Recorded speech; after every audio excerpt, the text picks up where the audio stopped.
nalilito ka ba kung mababawasan ang ating revenue dahil hindi tayo nag-fill up sa Tax 3D? Hatters, papayag ba tayo na mabawasan ang ating revenue sa tax ni YouTube? So, sabay-sabay natin alamin kung paano ba fill upan ng Tax 3D. In 3, 2, 1, let's go!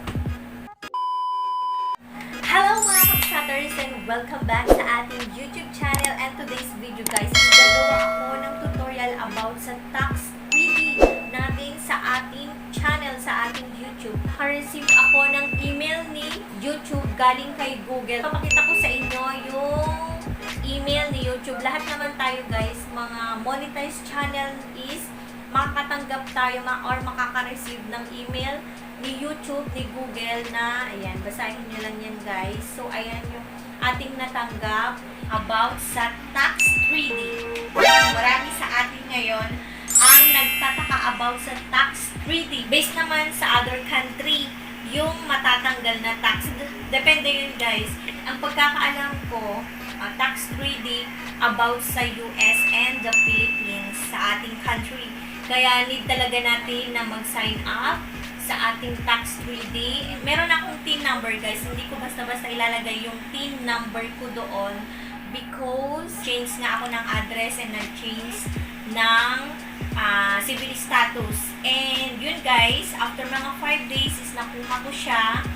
Hindi kasi basta-basta lang na ilalagay ko yung TIN. Meron akong TIN number guys. Hindi ko basta-basta ilalagay yung TIN number ko doon. Dalawa lang naman ang aking maibabahagi sa inyo. Dalawang tips ang aking ibibigay sa inyo is, the number 1 is reduce 30% tax revenue earned from US by ad views. So, i-reduce natin yan sa pamamagitan ng paglagay ng ating tax 3D information. Ayan guys, may tax po ang Philippines and the US. And yung pangalawa na aking maibabahagi sa inyo is number 2, provide tax info to your Google AdSense to avoid the 24% tax. So, napakalaki niyan guys.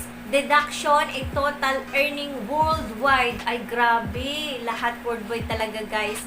For non-compliance. May deadline to guys hanggang May 31. So, kailangan talaga natin na mag-fill up agad-agad. Pag hindi natin to na-fill upan guys, is napakalaki ang ating mawawala. Iwasan tayo ng 24% total earning sa ating revenue. Kaya samahan nyo ako guys na fill upan ang aking tax info 3D. So, in 3, 2, 1, let's go! Punta tayo dito sa my Google AdSense. And then, ayan guys, punta tayo dito sa my View Payments. And meron din nakalagay dyan sa taas, Manage Tax Info. And then, guys, nakikita natin, action required, all YouTube creators and partners submit your tax info to ensure any applicable tax on your payments are accurate. So, punta lang tayo dito sa may manage tax info, or pwede din dito sa taas. Dito tayo guys. Manage tax info. Then, click natin tong add tax info. So, need natin enter yung ating password.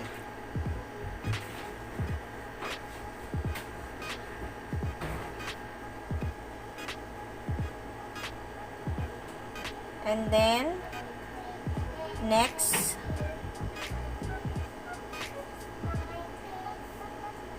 So, ayan, nakalagin na tayo. And then,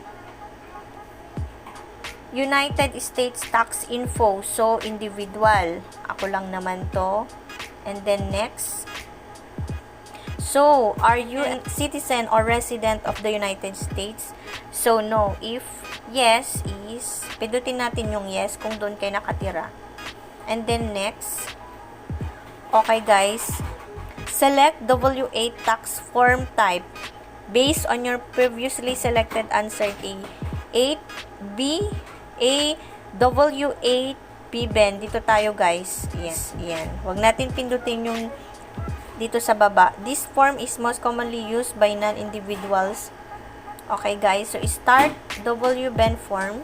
And then nandito na tayo guys sa ating tax info, W8 BEN tax info. So ilalagay lang natin dito yung ating citizen country. So Philippines, lagay natin dito yung ating country. Hanapin lang natin ang Philippines.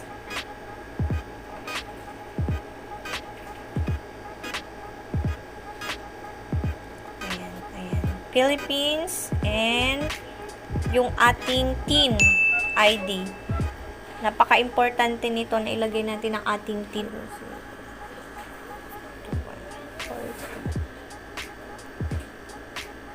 Double check lang natin, and yung mga iba guys is SSS daw, hindi po yung totoo. Sa TIN ay lang talaga. And na natin guys. Next. Okay guys, nandito tayo sa my address. I-click lang natin yung permanent resident address. Permanent resident address or PO. Box in care of address. Philippines, yung ating address line 1, yung ating address. Lagay lang natin dyan.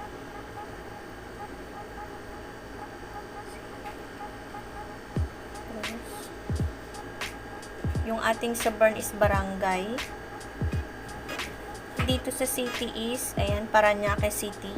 Kung saan kayo nakatira. And then, postal code 0.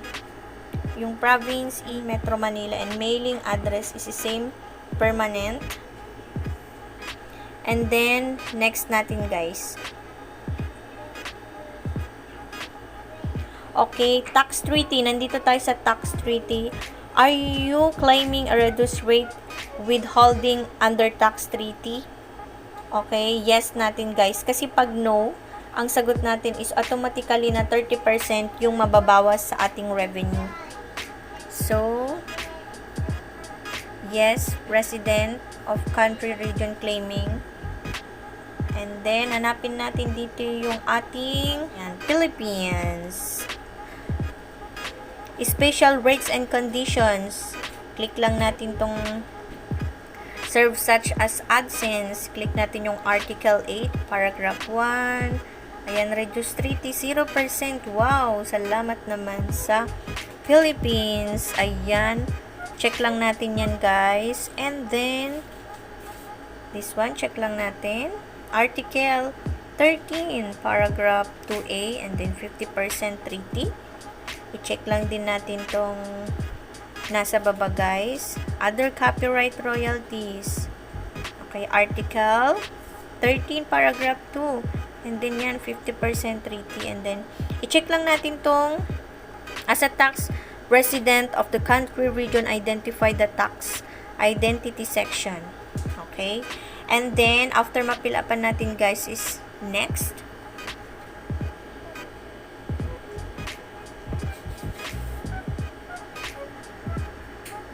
Ayan guys. After nyan is, eto na yung 4 na form from E8 BEN.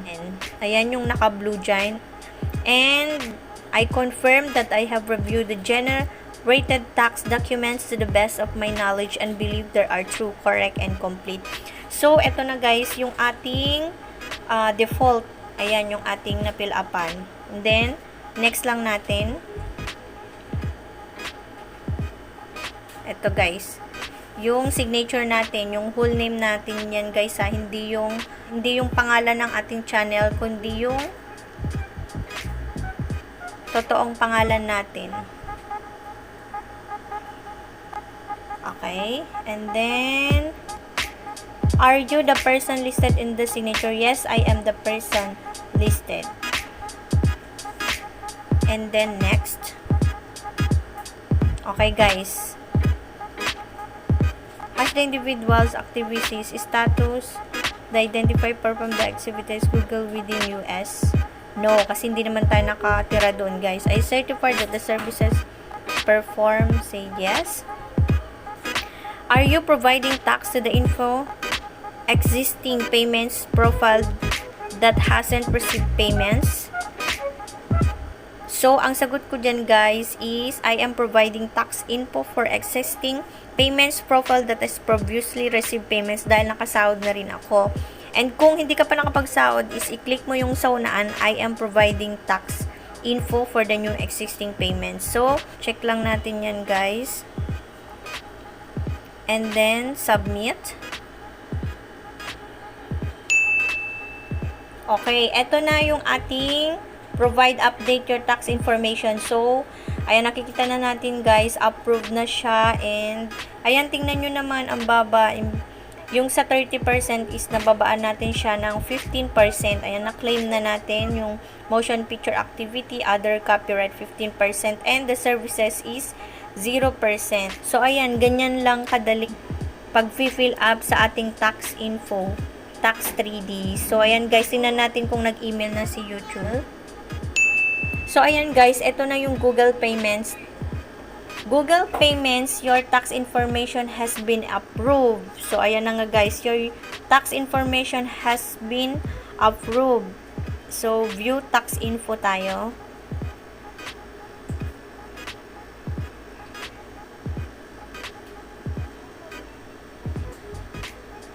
So, ayan guys, yung aking manage tax info. So, ganyan lang kadali guys, yung ating